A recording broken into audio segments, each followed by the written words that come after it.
Bienvenue au CHUC. Mon nom est Gertrude Bourdon et j'ai le bonheur de diriger cette belle et grande organisation. Je suis présentement au CHUL, dans le hall d'entrée du Centre Mère-Enfant, où on offre des services spécialisés et surspécialisés en gynécologie et obstétrique, ainsi qu'en pédiatrie et en néonatologie. Dans les 3 hôpitaux du CHUC, il y a une grande concentration d'expertise et de spécialités variées comme la lutte au cancer, la santé vasculaire, les maladies digestives, les maladies rénales, l'implant cochléaire et bien d'autres domaines. Le CHUC, c'est surtout une équipe. Des gens passionnés qui travaillent au quotidien pour offrir des soins de grande qualité, pour faire avancer la recherche et pour enseigner leur métier. Laissez-moi vous présenter quelques-unes de ces personnes passionnées qui travaillent au CHUC. Suivez-moi. Laissez-moi vous présenter Lucie, massothérapeute.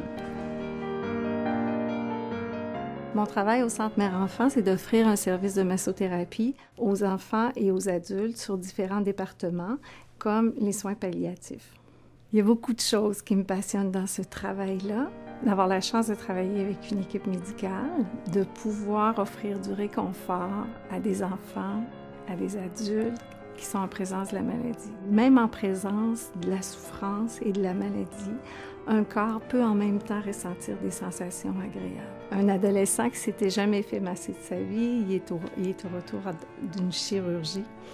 Et il y a beaucoup de douleur, alors les médecins des soins palliatifs me demandent d'aller lui offrir un massage. Ce qu'il a raconté le lendemain, le garçon, c'est la morphine comparée à ce qu'elle fait, elle, c'est vraiment moins efficace.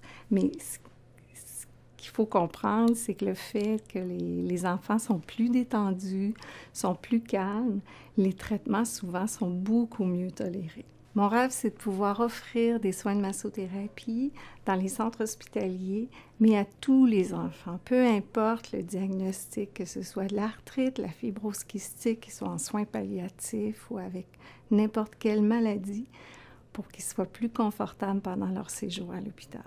Ce que ça prend pour réaliser mon rêve, ça prend des sous, parce que le service de massothérapie est un service privé.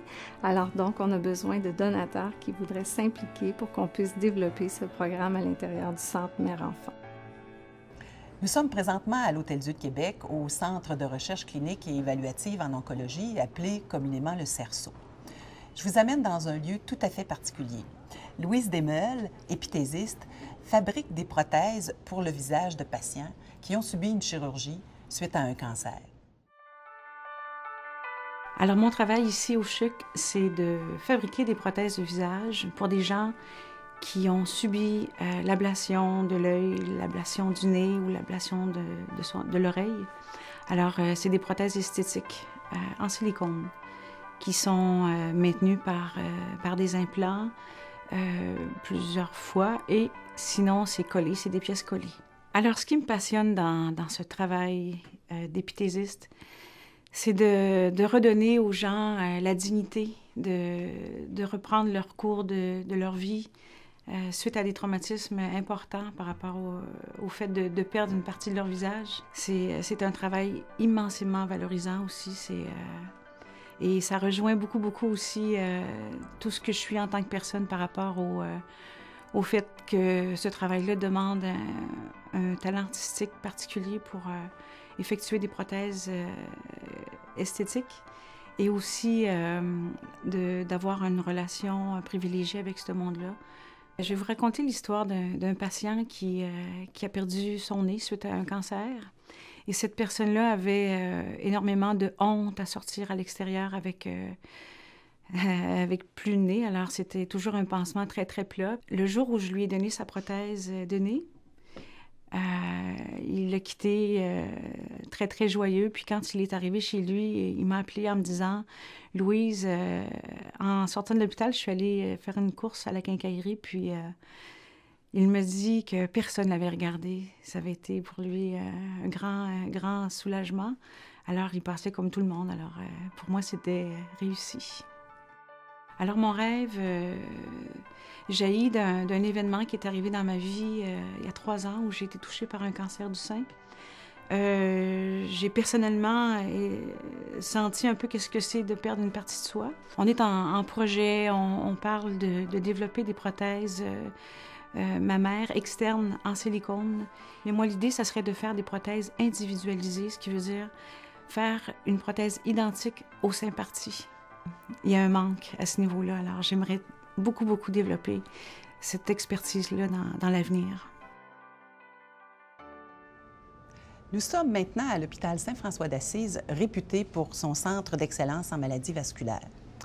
Cependant, je vous amène à l'unité des soins palliatifs et je vous invite à rencontrer Dr Anne Montreuil, une femme passionnée qui a à cœur la qualité des soins des patients en fin de vie. Mon travail au CHUC, c'est un travail de médecin de famille à l'unité de médecine familiale. Et j'ai aussi une partie de mon temps qui prend beaucoup de mon cœur aussi, c'est celui de travail comme médecin auprès de la clientèle de soins de fin de vie. Mon travail, ce qui me passionne, c'est la rencontre, la chance exceptionnelle que j'ai comme médecin de famille de pouvoir rencontrer la personne qui est devant moi à travers sa maladie, mais à travers son vécu. Et je vous dirais qu'en soins palliatifs, c'est peut-être une circonstance où c'est encore plus facile de pouvoir vivre ce rapprochement d'être à être, d'humain à humain. Ce qui me passionne aussi, c'est de pouvoir travailler en équipe. Et ce qu'on est capable de faire en soins de fin de vie pour être capable vraiment de rencontrer les besoins de l'individu dans sa globalité.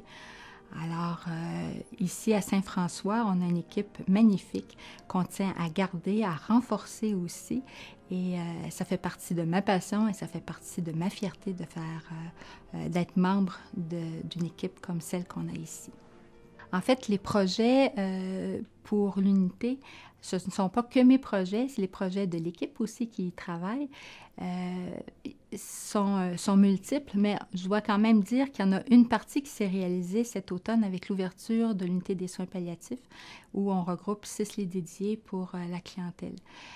Par contre, il y a moyen de rendre encore perfectible cet environnement physique-là avec l'ajout éventuellement d'une terrasse pour permettre un accès extérieur. Et je pense que ça serait fort apprécié tant des patients que de leur famille. D'autres projets, il peut y en avoir, un bain tourbillon thérapeutique et aussi la garantie de maintenir une équipe forte au niveau interdisciplinaire. Il y a toujours du travail à faire à ce niveau-là. Ici s'achève notre visite. Permettez-moi de vous souligner l'importance de la Fondation du CHUC, qui sait se faire la complice des passions qui se déploient chez nous, et ce, dans tous les secteurs de soins. La Fondation est partenaire du CHUC dans la réalisation de projets qui se nourrissent de la passion de nos artisans, nos employés, nos médecins, nos chercheurs et tous les autres professionnels. En septembre dernier, mon petit-fils Zachary est venu au monde. Il est venu au monde avec une maladie qui nécessite des soins permanents, des soins constants de la part d'une équipe de cardiologues et de neurologues. Il a passé plusieurs semaines au centre mère-enfant en néonatologie et on a pris soin de lui pendant toutes ces semaines-là. On s'en est occupé, l'équipe de médecins, d'infirmières, infirmiers, qui a prodigué des excellents soins, mais qui a aussi su sécuriser la mère et les grands-parents. Et c'est là qu'on réalise jusqu'à quel point le personnel médical est dévoué et passionné. Et c'est là qu'on réalise également, tant qu'on n'est pas confronté à la maladie, c'est là qu'on réalise jusqu'à quel point ils ont besoin d'équipements et d'appareils pour toujours faire avancer la qualité des soins.